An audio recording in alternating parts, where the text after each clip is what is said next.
Hey guys, this is KKS and अभी आप लोग देख रहे हैं केकेएस कंप्यूटर साइंस, जहाँ पे अभी हम लोग डिस्कस करने जा रहे हैं रिकरेंस रिलेशन में हम कम्प्लेक्सिटी कैसे फाइंड करेंगे। ओके, तो आज का हमारा टॉपिक है रिकरेंस रिलेशन को हम समझेंगे और उसमें कैसे हम जो एल्गोरिथम दिया जाता है उसके कम्प्लेक्सिटी को कैसे एनालाइज करेंगे वो सब समझेंगे।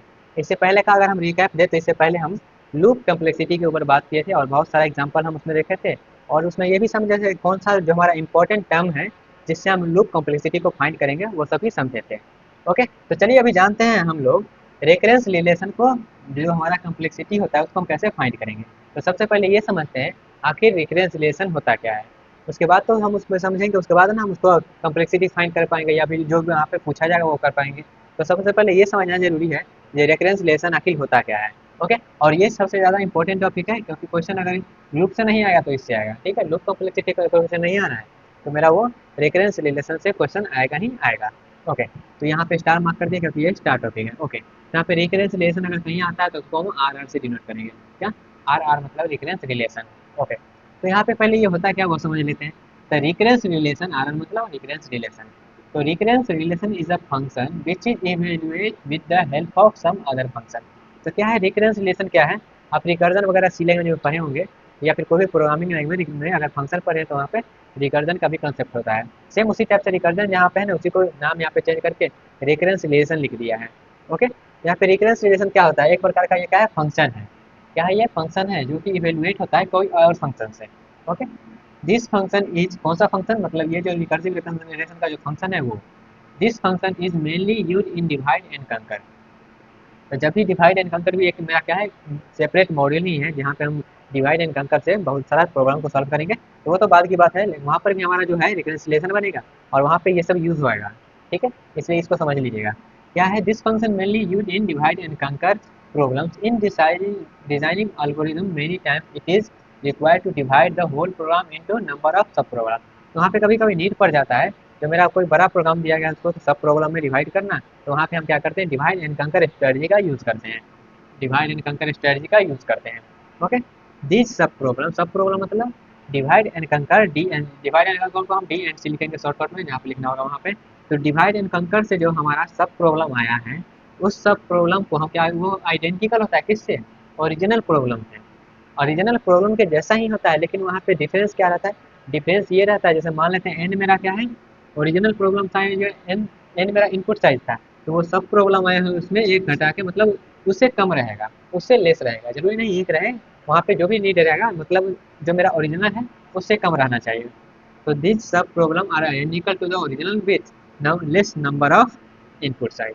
इनपुट साइज जो रहेगा उससे लेस रहेगा मेरा जो आया है सब प्रॉब्लम उसमें। These subproblems also individually and result of the individual problem are combined to get the result of the original problem। अब यहाँ पे ओरिजिनल प्रॉब्लम का अगर हमें रिजल्ट चाहिए तो जो भी मेरा सब प्रॉब्लम आया है उस सब प्रॉब्लम को फिर से हमको कंबाइन करना पड़ेगा और ओरिजिनल जो रिजल्ट आएगा उसको हमको देना पड़ेगा, तभी तो हमारा जो ओरिजिनल प्रॉब्लम है उसका सोल्यूशन मिलेगा। तो यहाँ पे हमारा जो जो इतना भी इंडिविजुअल सब प्रॉब्लम होता है उस सबको हमको क्या करना पड़ता है, फिर से कंबाइन करना पड़ता है, जिसको हम लोग क्या बोलते हैं, कंकर बोलते हैं। पहले डिवाइड करते हैं उसके बाद कंकर बोलते हैं, वो हम सेपरेट मॉड्यूल में डिस्कस करेंगे। बस अभी थोड़ा सा इंट्रोडक्शन आपको दे रहे हैं। और उसके बाद क्या करेंगे, ये तो हम क्या किए, कंबाइन किए तो मेरा सोल्यूशन मिलेगा। अब सोल्यूशन मिलेगा तो हमको तो क्या फाइंड करना है, हमको कम्प्लेक्सिटी फाइंड करना है। तो हमको जब कम्प्लेक्सिटी फाइंड करना है तो to calculate the complexity of this type, इस टाइप से हमको, अगर इस टाइप जो भी वहाँ पे बना है सब प्रॉब्लम उसका अगर सब प्रॉब्लम आखिर ओरिजिनल प्रॉब्लम का रिजल्ट तो आ गया, रिजल्ट आने के बाद हमको क्या करना है, कम्प्लेक्सिटी फाइंड करना है। तो उसके कम्प्लेक्सिटी को फाइंड करने के लिए हमको क्या करना पड़ता है, रिकरेंस रिलेशन को देखना पड़ता है। यहाँ पे क्या करते हैं, रिकरेंस फंक्शन जो बना है उसके रिकरेंस रिलेशन को देखते हैं और उसके मदद से हम क्या करते हैं, फाइंड करते हैं कम्प्लेक्सिटी। ओके, तो यहाँ इंट्रोडक्शन मिल गया होगा रिकरेंस रिलेशन आखिर होता क्या है।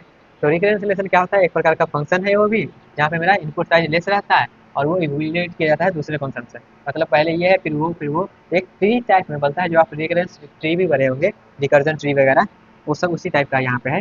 ओके, तो यहाँ पे क्या है, to calculate the complexity of this type of problem we use recurrence relation. इस टाइप के जो भी सॉल्व करेंगे वहाँ पे रिकरेंस रिलेशन का यूज करते हैं, ऑफ रिकरेंस फंक्शन जो भी वहाँ पे रिकर्जन फंक्शन आता है उसका रिकरेंस रिलेशन का यूज करते हैं।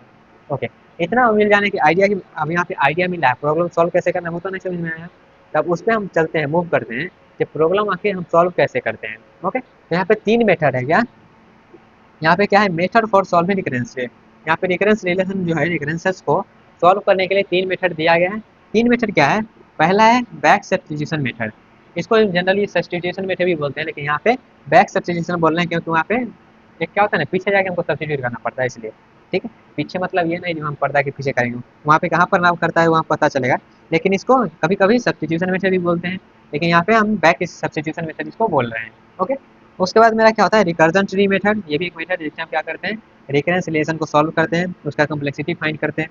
उसके बाद जो मेरा क्या है मास्टर थ्योरम, मास्टर थ्योरम क्या होता है थोड़ा सा ईजी है, मैंने उसको जल्दी मेरा रिजल्ट प्रोड्यूस कर देता है। तो ये तीनों जो है इसमें से इंपॉर्टेंट का बात करेंगे तो मास्टर थ्योरम मेरा इंपॉर्टेंट है, और ये इंपॉर्टेंट है, यहाँ पे 2-2 स्टार लगा देते हैं और यहाँ पे 1 स्टार लगा देते हैं। मतलब रिकरेंस रिलेशन से कम क्वेश्चन, यहाँ पे जो है रिकर्जन ट्री मेथड से कम क्वेश्चन रहता है, लेकिन इससे और इससे ज़्यादातर क्वेश्चन रहता है। ऑब्जेक्टिव वगैरह में इससे ज़्यादा क्वेश्चन रहता है और यहाँ पे सब्जेक्टिव वगैरह में इससे ज़्यादा क्वेश्चन रहता है, लेकिन दोनों इंपॉर्टेंट है और ये थोड़ा सा लेस इंपॉर्टेंट है, लेकिन सब यहाँ पे हम जानेंगे। ओके, तो यहाँ पे रिकरेंस रिलेशन को सॉल्व करने के लिए मेरा 3 मेथड पढ़ेंगे, कौन कौन सा? बैक सब्स्टिट्यूशन पढ़ेंगे, रिकर्जन ट्री मेथड पढ़ेंगे और मास्टर थ्योरम मेथड पढ़ेंगे। तो सबसे पहला जो मेरा है बैक सब्स्टिट्यूशन मेथड, वो देखते हैं और इसके लिए हम एक एग्जाम्पल सॉल्व करते हैं और अच्छे से इसको समझ लेते हैं। उसके बाद हमने नेक्स्ट सेशन से क्या करेंगे और अधिक एग्जाम्पल इस पर सॉल्व करेंगे। ओके, तो सबसे पहले स्टार्ट करते हैं हम back substitution method. Back substitution method को हम लोग स्टार्ट करने जा रहे हैं और यहाँ पे ये एग्जाम्पल लिखा गया है। ठीक है, जब भी आपको क्वेश्चन रहेगा तो क्वेश्चन हो सकता है इस फॉर्मेट में रहेगा, यहाँ पे डायरेक्टली आपको क्या करेगा इस टाइप का कोड दिया रहेगा और कहेगा इसको सॉल्व करना है, या फिर इसका डायरेक्ट रिकरेंस रिलेशन रहता है वो भी आपको मेंशन करना पड़ता है। तो यहाँ पे हम क्या किए एक स्टेप पीछे चल के आपको कोड दे दिए हैं, इस कोड से हम रिकरेंस रिलेशन फाइंड करेंगे और उस रिकरेंस रिलेशन से हम कम्प्लेक्सिटी कैसे फाइंड करेंगे बैक सब्स्टिट्यूशन मेथड से वो समझेंगे। ओके, तो चलिए स्टार्ट करते हैं और जानते हैं बैक सब्स्टिट्यूशन मेथड में इस प्रॉब्लम को हम कैसे सॉल्व करते हैं। तो यहाँ पे ये देखिएगा, अब यहाँ पे हम कहेंगे क्या ये तो कोड दिया गया है, अब ये यहाँ पे रिकरेंस रिलेशन यहाँ पे बैक सब्स्टिट्यूशन मेथड किसके लिए लगता है? तो आप कहिएगा क्या ये लगता है रिकरेंसेस को सॉल्व करने के लिए? आप कहिएगा यहाँ तो रिकरेंस है नहीं, तो यहाँ पे हमको फाइंड करना पड़ेगा ये रिकरेंस रिलेशन यहाँ पे कैसे बनेगा। तो पहले ये देखते हैं ये रिकरेंस फंक्शन है कि नहीं। तो यहाँ पे देखिएगा क्या ये एल्गो है, यहाँ पे फंक्शन का नाम वाट है, यहाँ पे एन क्या है इनपुट साइज लिया गया है। Okay, if N equals to मेरा 1 है तो क्या करेगा रिटर्न कर देगा, एन का वैल्यू 1 है तो, और एन का अगर वैल्यू 1 नहीं है तो यहाँ पे देखिएगा ये क्या है फंक्शन है, और यहाँ पे देखिएगा n-1। तो यहाँ पे हम क्या बोले हैं जो यहाँ पे ओरिजिनल क्या है ये सिमिलर, ये जो फंक्शन है इस टाइप का नहीं लग रहा है क्या वाट, और यहाँ पे n-1, तो ये इस टाइप का नहीं लग रहा है क्या, यहाँ पे n है और यहाँ पे n-1 है, लेकिन दोनों तो सिमिलर है ना। तो यहाँ पे वही लिखा गया सब प्रॉब्लम में जो डिवाइड किया जाता है वो ओरिजिनल जैसा ही होता है, तो ये जो है ओरिजिनल जैसा ही है, लेकिन यहाँ पे क्या है लेस इनपुट साइज है, यहाँ पे n है और यहाँ पे n-1 है तो लेस है। तो ये क्या है मेरा एक रिकरेंस रिलेशन बन रहा है, यहाँ पे क्या होगा एक रिकरेंस रिलेशन बनेगा। तो यहाँ पे क्या है एक फंक्शन खुद को कॉल कर रहा है, ऐसे ही समझ सकते हैं रिकर्जन क्या होता है एक फंक्शन जब खुद को कॉल करता है तो उसको रिकर्जन बोलते हैं, और यहाँ पे रिकरेंस रिलेशन बन रहा हो ये सब प्रॉब्लम में डिवाइड हो रहा है, फिर ये जाएगा तो उसको कॉल करेगा। तो यहाँ पे ये तो समझ में आ गया यहाँ पे रिकरेंस रिलेशन है मेरा। ठीक है, कैसे पता चला रिकरेंस रिलेशन, एक फंक्शन खुद को कॉल कर रहा है और इसका इनपुट साइज क्या है लेस है इसलिए। ठीक है, और उसके बाद यहाँ पे क्या है कि बी एन कोई फंक्शन है और यहाँ पे एज्यूम करना है जो बी एन का जो वैल्यू है ऑर्डर ऑफ 1 है। ठीक है, यहाँ पे बी एन का वैल्यू अब सपोज करते हैं यहाँ पे कुछ भी हो सकता है ए प्लस बी हो सकता है या फिर कोई भी ऐसा स्टेटमेंट होगा जो ऑर्डर ऑफ 1 साइज ले रहा होगा। ठीक है, मतलब ये कॉन्स्टेंट समय ले रहा होगा। ओके, इतना तो समझ में आ गया यहाँ पे क्या है रिकरेंस रिलेशन है। तो अब उस रिकरेंस रिलेशन को हम कैसे फाइंड करेंगे वो समझते हैं, उस रिकरेंस रिलेशन को हम कैसे फाइंड करेंगे हम वो समझने वाले हैं। ओके गाइस, यहाँ तक क्लियर है। तो यहाँ पे देखिएगा हम टाइम कम्प्लेक्सिटी फाइंड करने वाले हैं। तो टाइम कम्प्लेक्सिटी फाइंड करने के लिए हम मान के चलते हैं, सपोज करते हैं इस फंक्शन जो दिया गया है यहाँ पे मान कर चलते हैं क्या T N is the time complexity of what function. ये जो फंक्शन दिया गया यहाँ पे लिख भी सकते हैं क्या फंक्शन फंक्शन वाट एन जो दिया गया है ये जो फंक्शन दिया गया है इस फंक्शन का टाइम कम्प्लेक्सिटी सपोज कर सकते हैं, सपोज करते हैं इस यहाँ पे टी एन जो है इस फंक्शन का ये ओरिजिनल प्रॉब्लम का टाइम कम्प्लेक्सिटी क्या है टी एन। सपोज कर लिए हमको टी एन का वैल्यू को फाइंड करना पड़ेगा। तो यहाँ पे ऐसे लिख सकते हैं क्या जब टी एन मेरा टाइम कम्प्लेक्सिटी है क्या टी एन मेरा टाइम कम्प्लेक्सिटी है सपोज टी है, तो टी एन जब मेरा टाइम कम्प्लेक्सिटी है तो टी एन इक्वल्स टू ये यहाँ पे देखिएगा यहाँ पे एन का वैल्यू जब 1 है क्या एन का वैल्यू जब 1 है तो क्या कर रहा है रिटर्न कर रहा है। तो जब एन का वैल्यू अगर इनपुट साइज हम 1 देंगे, एन का वैल्यू अगर हम इसमें 1 सप्लाई करेंगे तो ये कितना समय लेगा। तो यहाँ पे कहिएगा जब हम एन का वैल्यू 1 सप्लाई करेंगे तो ये कंडीशन ट्रू होगा और रिटर्न मेरा एग्जीक्यूट कर जाएगा, और जैसे ही रिटर्न मेरा एग्जीक्यूट किया तो वहाँ पे क्या होगा तो वहाँ पे ये जो है ऑर्डर ऑफ 1 समय लेगा। क्योंकि जैसे ही रिटर्न करेगा मेरा काम खत्म हो जाएगा, जैसे ही रिटर्न करेगा मेरा काम खत्म हो जाएगा। तो ये जब n का वैल्यू 1 रहेगा तो कितना समय लेगा, तो यहाँ पे मान लेते हैं कोई कांस्टेंट a मान लेते हैं, ठीक है। या फिर ऐसे बोल सकते हैं, यहाँ पे c बोल देते हैं कांस्टेंट को, c कांस्टेंट समय लेगा, ठीक है। यहाँ पे ऐसा कोई है नहीं, यहाँ पे ज़्यादा समय लेगा, यहाँ पे क्या है एक स्टेप में सॉल्व हो रहा है, तो यहाँ पे बोल दे रहे हैं क्या, कांस्टेंट टाइम ले रहा है। कब ले रहा है, जब n का वैल्यू मेरा क्या है, n का वैल्यू 1 है। जब n का वैल्यू 1 रहेगा तो हम क्या करेंगे, ये सप्लाई कर देंगे। और n का अगर वैल्यू 1 नहीं है तो, क्योंकि कंडीशन तो n का वैल्यू 1 के लिए है, हो सकता है n का वैल्यू 1 हम सप्लाई ना करें। तो जब n का वैल्यू 1 सप्लाई नहीं करेंगे तब इसमें क्या टाइम कॉम्प्लेक्सिटी रहेगा, तब इसका टाइम कॉम्प्लेक्सिटी क्या रहेगा वो हम कैसे एनालाइज करेंगे। तो आप देखिए, अगर हम n का वैल्यू 1 नहीं दे रहे हैं, 1 नहीं देंगे तो ये वाला चलेगा नहीं, लेकिन कंपेयर तो होगा, वैल्यू कंपेयर तो यहाँ पे करेगा। तो वैल्यू जब कंपेयर कर रहे हैं उसको हम बोल दे रहे हैं ये कंपेयर करने में ये समय लग रहा है, क्या है, ए समय लग रहा है, यहाँ पे बोल दे रहे हैं ए समय लग रहा है, ठीक है। क्योंकि कंपेयर तो होगा, जैसे मान लेते हैं एन इक्वल्स टू 1 नहीं है, तो एन का वैल्यू अगर हम 1 नहीं दे रहे हैं तो यहाँ पे कंपेयर तो होगा, एक एन इक्वल्स टू 1 चेक तो होगा। तो चेक होने में मान लेते हैं कोई कांस्टेंट समय ए लगा, ठीक है, कांस्टेंट समय ए लगा। अब ये वाला एग्जीक्यूट नहीं किया तो एल्स में आएगा, अब एल्स में आएगा तो यहाँ पे देखेगा ये वाला, तो यहाँ पे क्या है, वाट को क्या माने हैं, वाट फंक्शन कितना समय, अगर यहाँ पे देखेगा एन है, यहाँ पे हम एन लिए हैं, यहाँ पे थोड़ा सा पेन चेंज करके लिखते हैं, यहाँ पे हम लिए हैं एन, टी एन है, टी एन लिए हैं, तो यहाँ पे जब एन है, यहाँ पे वाट में जब एन है तो यहाँ पे एन लिए है। अब वाट में यहाँ पे एन माइनस वन है, वाट में क्या है, एन माइनस वन है, तो यहाँ पे हम इस टाइप से लिख सकते हैं क्या, इसका जो टाइम कम्प्लीसिटी होगा T of N minus one. T N minus one क्यों लिखे, क्योंकि यहाँ पे एन माइनस वन है इसलिए।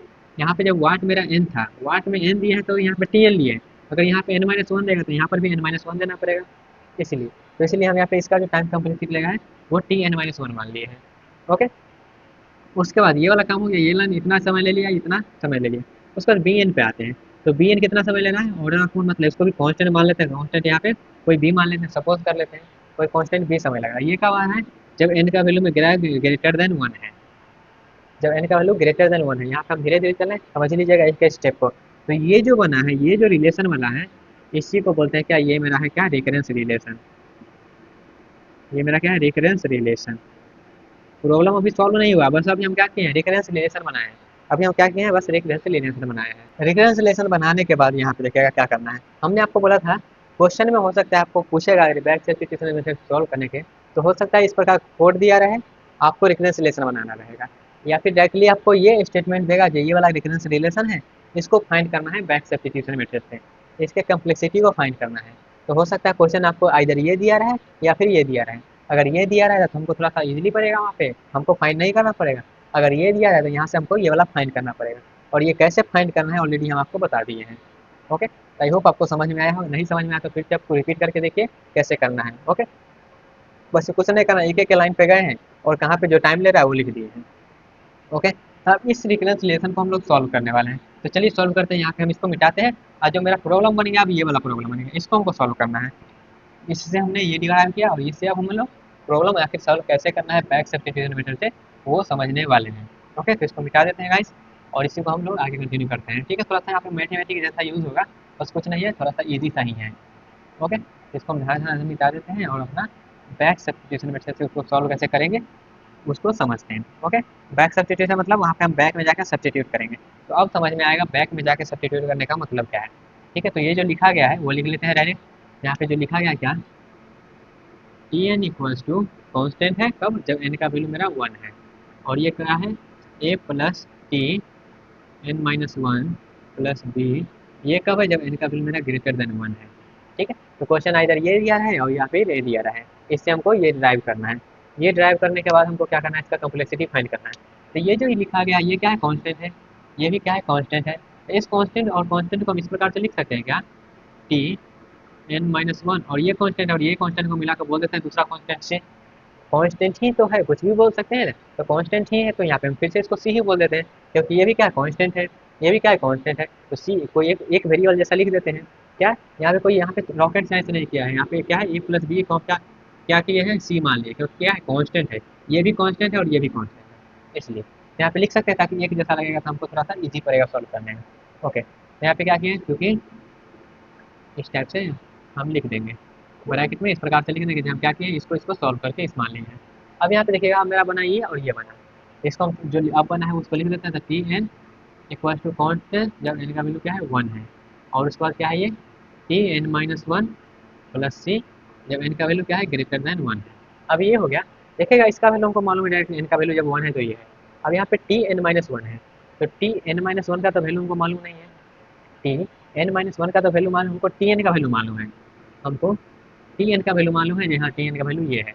लेकिन टी एन माइनस वन का तो वैल्यू हमको मालूम नहीं है। तो टी एन माइनस वन का वैल्यू हमको मालूम नहीं होगा तो क्या क्या कैसे करेंगे इसका, इसका वैल्यू हम कैसे निकालेंगे। तो इसका वैल्यू निकालने के लिए सिंपल सा आपको क्या करना है, सब्सटीट्यूट करना है। इसका जो वैल्यू है सिंपल सा क्या करना है, सिंपल सा आपको सब्सटीट्यूट करना है। आई होप आपको समझ में आया होगा यहाँ पे कैसे करना है। ओके, तो यहाँ पे क्या करना है आप देखिएगा। ये जो वैल्यू आया किसका वैल्यू है, टी एन का वैल्यू है। यहाँ पे टी एन इक्वल्स टू, अब इसका भूल जाते हैं, यहाँ पे हम फिर जो मेन रिलेशन है मेरा उसको लिख लेते हैं। ठीक है, यहाँ पे कलर चेंज कर देते हैं ताकि आप बिल्कुल यहाँ पे देखने में आसानी रहे। T N equals to T N minus one plus C आया है। ठीक है, सी यहाँ पे कोई कॉन्स्टेंट आप लिख सकते हैं, डी लिख दीजिए, कुछ भी लिख दीजिए, जो लिखना है यहाँ पे हम डी कर देते हैं। ठीक है, कहिएगा आप यहाँ पे सेम सेम लिख कर आप थोड़ा सा ये आसान बना दें। यहाँ पे क्या करें, डी लिख दे रहे हैं, कोई कॉन्स्टेंट है इसलिए डी लिख दिया है। यहाँ पे बोल देते हैं यहाँ पे हम इसको डी बोल दे रहे हैं। ठीक है, यहाँ पे क्या था, यहाँ पे डी लिख देते हैं। ओके, अब डी लिख दिया तो यहाँ पे देखिएगा हम बोले क्या, टी एन माइनस वन का तो वैल्यू हमको मालूम है, तो इसको निकालने के हम कैसे कर सकते हैं। यहाँ पे अगर हम एन माइनस वन लिख देते हैं, टी एन के जगह पर हम एन माइनस वन लिख देते हैं, तो टी एन माइनस वन का वैल्यू हमको मिल जाएगा। कैसे मिलेगा देखिएगा, एन के जगह पर क्या किया है, एन माइनस वन, तो यहाँ पर भी एन के जगह पर एन माइनस वन करना पड़ेगा। तो यहाँ पे एन के जगह पर एन माइनस वन किए, ये जो वैल्यू है एन के जगह पर हम एन माइनस वन किए, लेकिन ये भी तो है माइनस करके वन तो है, ये तो वन है तो यहाँ पे लिख दिए हैं, अब प्लस डी, तो ये डी लिख दिए। तो यहाँ पे टी एन माइनस वन का वैल्यू मिल गया। एन के जगह पर हम क्या किए, एन के जगह पर हम एन माइनस वन किए, एन के जगह पर हम क्या किए, एन के जगह पर एन माइनस वन किए, तो यहाँ पे भी एन के जगह पर एन माइनस वन करें, और ये जो माइनस वन में है वो माइनस वन को यहाँ पे लिख दिए, और प्लस डी है तो प्लस डी कर दिए। अब यहाँ पे देखिएगा टी एन माइनस वन है, तो यहाँ पे इसको हम ऐसे लिख सकते हैं, इसको T N minus one equals to T, अब ये वैल्यू क्या है, ये आया है माइनस वन माइनस टू, यहाँ पे माइनस टू प्लस डी आया है। ठीक है, अब टी माइनस वन का वैल्यू तो मिल गया, लेकिन हमको चाहिए क्या, टी एन का वैल्यू चाहिए। जब टी एन का वैल्यू चाहिए तो क्या करेंगे, इस वैल्यू का हम यहाँ पे बैक आके सब्सटीट्यूट करेंगे, इसको हम यहाँ पे सब्सटीट्यूट करेंगे। सॉरी यहाँ पे नहीं, टी एन के जगह पर सब्सटीट्यूट करेंगे। टी एन का वैल्यू क्या है, ये टी एन माइनस वन का वैल्यू कहाँ पे है, यहाँ पे, तो यहाँ पे आके सब्सटीट्यूट करेंगे। तो सब्सटीट्यूट करते हैं तो टी एन का वैल्यू क्या हो जाएगा, तो टी एन का वैल्यू क्या हो जाएगा देखिएगा, तो टी एन बराबर क्या हो जाएगा, यहाँ पे इसको सब्सटीट्यूट करेंगे, इतना चीज़ को हम सब्सटीट्यूट करेंगे यहाँ पे, तो T N minus two plus D, इतना चीज़ तो हम इसके सब जगह पर सब्सटीट्यूट किए हैं ना, टी एन माइनस वन की जगह पर, और ये भी तो एक डी है, ये भी तो एक डी बचा हुआ है, तो यहाँ पे डी लिख देंगे। ठीक है, तो ये क्या बन के आ जाएगा, ये बन के आ जाएगा मेरा T N minus two plus two D, T N, ये वाला एक बार सब्सटीट्यूट करें, यहाँ पे टू है, यहाँ पे पहला था, उसके बाद दूसरा हो गया ये। ठीक है, अब यहाँ पे टी एन माइनस टू है, अब जब टी एन माइनस टू है तो यहाँ पे हमको टी एन माइनस टू का वैल्यू नहीं मालूम है, कैसे मालूम चलेगा, तो यहाँ पे कहिएगा एन की जगह पर हम टी एन माइनस टू कर देंगे, तो कर देते हैं टी एन माइनस टू कर देते हैं यहाँ पे। जैसे ही एन माइनस टू किए एन की जगह पर, एन की जगह पर क्या किए, जैसे ही हम एन माइनस टू किए, तो जैसे ही हम एन माइनस टू करेंगे तो क्या होगा, सब्सटीट्यूट करते हैं, तो देखिएगा सबसे मेरा ओरिजिनल रिलेशन कहाँ है, मेरा ओरिजिनल टी एन वाला रिलेशन था वो क्या है, तो ओरिजिनल जो मेरा टी एन का रिलेशन था ये रहा। तो यहाँ पे क्या करते हैं, हम सब्सटीट्यूट करते हैं वैल्यू को। ठीक है, T N minus two find करना चाहते हैं ना, यहाँ पे टी एन माइनस टू करेंगे तो टी क्या हो जाएगा, T N minus two equals to, देखिए ओरिजिनल में करना है, यहाँ पे करना है, यहाँ पे करना है, यहाँ पे मत कर दिएगा, यहाँ पे करिएगा तो रियल वैल्यू है। यहाँ पे क्या है, ये बदल के आया है ना वैल्यू, मेरा मेन रिलेशन ये है, तो मेन रिलेशन में हमको वैल्यू रखना है। तो टी एन माइनस टू का रखेंगे तो यहाँ पे क्या हो जाएगा, एन की जगह पर एन माइनस टू आ जाएगा, तो यहाँ पे टी एन माइनस टू, तो यहाँ पे एन माइनस टू आ जाएगा, माइनस वन जो यहाँ पे है, और यहाँ पे प्लस डी आ जाएगा, तो इसको निकालिएगा तो क्या हो जाएगा, T N minus three plus D. अब ये वाला टी एन माइनस टू को हम कहाँ रखेंगे, यहाँ पे रखेंगे, तो यहाँ पे रखेंगे तो क्या हो जाएगा मेरा, T N equals to T, अब यहाँ पे एन माइनस थ्री रखेंगे, तो टी एन माइनस थ्री, और ये डी और ये टू डी क्या हो जाएगा, थ्री डी बन जाएगा। तो यहाँ पे आप एनालाइज करिएगा थोड़ा सा, अब यहाँ पे एनालाइज करिएगा, जो तो मेरा टी एन का वैल्यू ये है क्या, टी एन का वैल्यू मेरा ये है, टी एन का वैल्यू ये है। जब एक बार और सब्सटीट्यूट किया तो मेरा टी एन का वैल्यू ये आया, एक बार और वैल्यू सब्सटीट्यूट किया तो यहाँ पे वैल्यू ये आया। तो यहाँ पे थोड़ा सा एनालाइज करिएगा ये तीनों में, तो यहाँ पे क्या है, एन माइनस वन, यहाँ पे एन माइनस टू, और यहाँ पे एन माइनस थ्री, पहला दूसरा तीसरा, जब एक बार बढ़ाएं तो यहाँ पे दूसरा का बार में मेरा ये है, तीसरा का बार में ये है, और यहाँ पे डी में देखिएगा, डी में क्या है, यहाँ पे डी था, यहाँ पे टू डी आ गया, यहाँ पे थ्री डी आ गया। तो यहाँ पे इस टाइप से नहीं लगा, आपको लिनियरली बढ़ रहा है। तो यही अगर हम के स्टेप में करेंगे, यही चीज़ को अगर हम के स्टेप तक ले जाएंगे, इसको सॉल्व करते करते ले जाएंगे, तो क्या आएगा, लास्ट में मेरा टी एन का वैल्यू कुछ इस प्रकार से आएगा, टी, और यहाँ पे आ जाएगा टी एन, और यहाँ पे एक एक से बढ़ रहा है ना, तो के स्टेप तक जाएंगे तो यहाँ पे के आ जाना चाहिए, तो के आ गया। ठीक है, अब यहाँ पे देखिएगा बढ़ रहा है एक एक से, जैसे यहाँ पे डी था, यहाँ पे टू डी, यहाँ पे थ्री डी, अब के स्टेप तक रहे तो यहाँ पे के डी आना चाहिए ना। के क्या है मेरा, कोई एक टर्म बता दिए हैं जब हमको के टर्म तक गए हैं, जब के टर्म तक गए हैं तो यहाँ पे इतना वैल्यू आना चाहिए। तो मेरा जो फाइनल जो आया जनरल रिलेशन, इसको बोलते हैं क्या, जनरल रिलेशन। ये मेरा क्या है, जनरल रिलेशन आया है, जनरल रिलेशन आया है। तो जनरल रिलेशन तो, लेकिन अभी तक मेरा रिजल्ट नहीं आया। अब रिजल्ट कैसे आएगा, अब रिजल्ट मेरा आएगा जब जनरल रिलेशन तक आ गए तब मेरा रिजल्ट आएगा। कैसे, वो देखिएगा। तो यहाँ पे मेरा जो जनरल रिलेशन आया है वो क्या है, T N equals to T N minus K plus K T, ये मेरा है जनरल रिलेशन। अब इस जनरल रिलेशन से हम फाइंड करना चाहते हैं अपने टाइम कम्प्लीसिटी को। तो यहाँ पे देखिएगा मेरा किस क्या चीज़ हमको मालूम है। तो एन का वैल्यू अगर 1 है तो है कॉन्स्टेंट। यहाँ पे जो मेरा वैल्यू है इसका वैल्यू तो हमको मालूम नहीं है, तो यहाँ पे बोल सकते हैं क्या, अगर हम इसको के माइनस वन को, इस के माइनस वन को हम क्या करेंगे, 1 मान लेते हैं। तो क्या आ जाएगा, टी वन इक्वल्स टू के डी आ जाएगा। इसको 1 मान लिया, किसको, एन माइनस वन को हम क्या किए, एन माइनस वन को 1 मान लिए, एन माइनस के को क्या किए हैं, 1 मान लिए। जब एन माइनस के को हम 1 मान लिए तो यहाँ पे टी वन आ गया। और टी वन मतलब एन का वैल्यू 1 है तो क्या है वैल्यू, टी यहाँ पे वैल्यू 1 है तो क्या हो गया, वैल्यू जब 1 है तो वो कांस्टेंट वैल्यू रहा है। जब कांस्टेंट वैल्यू ले रहा है यहाँ पे मान लिए हैं क्या, उसको मान लिए हैं हम एन माइनस वन मान लिए हैं।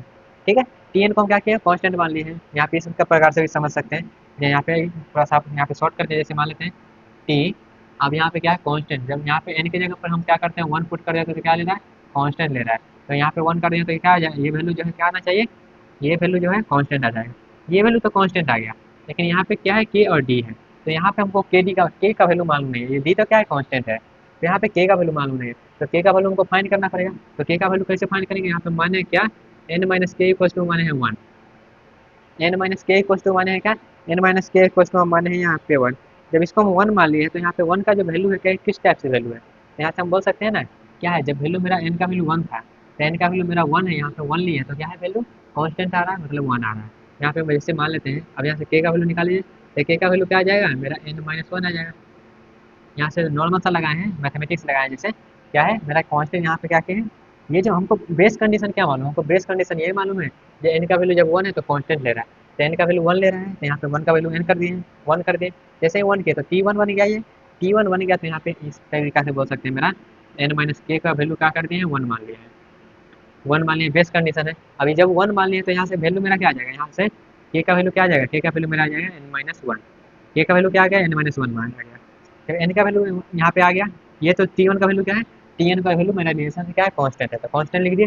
अब यहाँ पे के का वैल्यू लिखना है, तो के का वैल्यू यहाँ पे सी है, के का वैल्यू क्या है, एन माइनस वन आया, और यहाँ पे क्या है, डी है, इस टाइप से। तो यहाँ पे सॉल्व कर देते हैं, क्या आ जाएगा, एन डी माइनस डी आएगा।